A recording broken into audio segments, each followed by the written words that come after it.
మా ఇంట్లో కూడా నాతో పాటు తోడబుట్టిన వాళ్ళు ఉన్నారు, మహిళలు ఉన్నారు. మా ఇంట్లో మహిళలకి ఒక న్యాయం, బయట మహిళలకు ఒక న్యాయం అని భావించే వ్యక్తిని నేనైతే కాదు. అది తమరు గుర్తు పెట్టుకోవాలని చెప్పి తెలియజేస్తూ ఉన్నాను.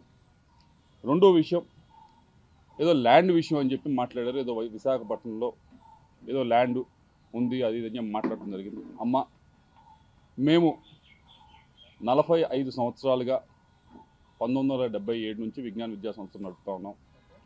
ఈ 45 సంవత్సరాల పైగా ఉన్న ప్రయాణంలో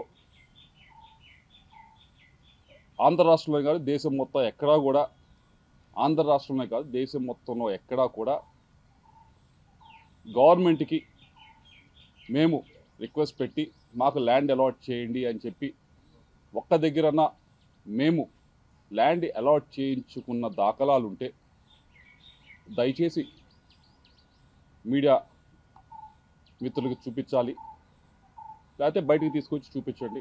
తప్పకుండా 45 సంవత్సరాలు ఎప్పుడూ కూడా మేము ఎక్కడ ఏ గవర్నమెంట్ దగ్గర నుంచి కూడా ల్యాండ్ మేము విద్యా సంస్థలు పెడతాము, మాకు ల్యాండ్ ఇవ్వండి అని చెప్పి మేము ఎప్పుడూ కూడా అడిగింది లేదు, తీసుకుంది లేదు.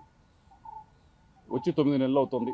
అమరావతిలో చాలామంది ఇంకా మాకంటే కూడా అక్రెడిటేషన్ తక్కువ ఉన్న వాళ్ళు కూడా స్కూల్స్ కానీ యూనివర్సిటీస్ కానీ పెట్టుకుంటామని చెప్పి ల్యాండ్ కోసం అప్లై చేస్తున్నారు. నేను ఇప్పటిదాకా మీరు చూసుకోండి, ఎక్కడికన్నా ఏ ఆఫీస్ దగ్గరికి వెళ్ళి చూసుకోండి, ఇప్పటిదాకా నేను ఒక అప్లికేషన్ అమరావతిలో నాకు ల్యాండ్ ఇవ్వండి అని చెప్పి పెట్టింది కూడా లేదు.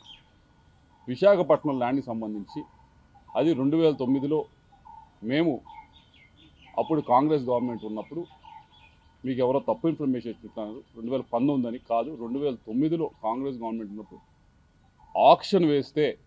ఆక్షన్ వేస్తే అలాట్మెంట్ కాదు, అలాట్మెంట్కి ఆక్షన్కి కొద్ది తేడా తెలుసుకోండి. ఆక్షన్ వేస్తే ఫెయిర్ ఆక్షన్లో మిగతా వాళ్ళతో పాటు మేము ఆక్షన్లో పాల్గొని హయ్యెస్ట్ రేట్, అప్పటికి ఇప్పటికీ ఎడ్యుకేషన్ ఇన్స్టిట్యూషన్ హయ్యెస్ట్ రేట్ పెట్టి తీసుకున్నది మేము. కాబట్టి ఒకసారి ఎవరో మీకు బ్రీఫ్ చేస్తూ ఉన్నారు, వారిని డేటానా సరిగ్గా ఇవ్వమని చెప్పి కోరుతా ఉన్నాం. ఇవన్నీ కూడా, ఈ రెండు విషయాలు కూడా ఎందుకు మాట్లాడారో, ఎవరు మాట్లాడిచ్చారో నాకు తెలుసు. వారి గురించి కూడా